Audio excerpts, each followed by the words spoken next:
Padulong ta karon sa dagat kay maligo baso ng unta nindot ang dagat.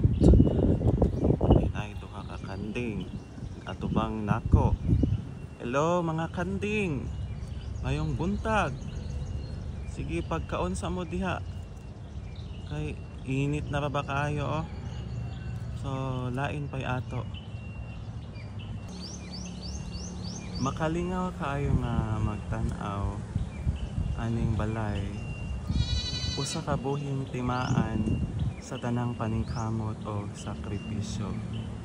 Nindot kaayo ang paminaw nga makatukod ka og usa ka ingon ani nga balay nga dili lang kahoy og semento kundili bunga sa mga gabi nga walay tulog, sa mga kasakit nga nasinati og sa mga higayon nga gusto na unta mo give up apan nagpadayon gihapon.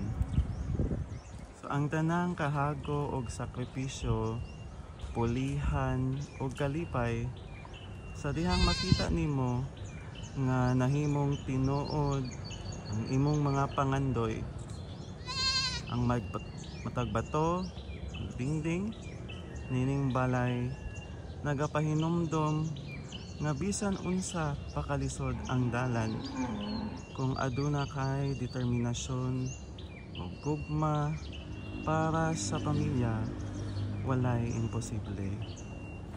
Kini nga balay dili lang usa ka panimalay kundili usa ka simbolo sa gugma, paglaom, walay puas nga determinasyon. Usa kini ka pruweba nga ang tanang kakapoy ug luha mahimong kalipay ug katagbawan kung kini alang sa kaugmaon sa pamilya. Ay nasti orote nakuha siyang kanding. So og karon samtang nagtan-aw ko niini, napuno ko sa pagpasalamat sa naagyan sa akong silingan, sa mga leksyon na iyang nakatunan o sa bag-ong sugod na iyang atubangon uban sa iyang pamilya. Kini ang pangandoy nga nahimong tinuod, pangandoy sa usa namo kasilingan. So karon nindot na kay siya og balay.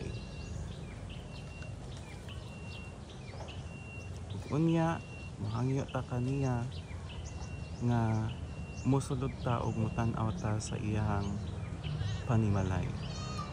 Ug daghan pa day kami mga silingan dinhi nga mga nindot nga mga balay. Kini tungod usab ni sa ilahang mga kahago, sa ilahang mga sakripisyo o determinasyon. Okay, padayon ta, mulugsong na ta padulong sa dagat.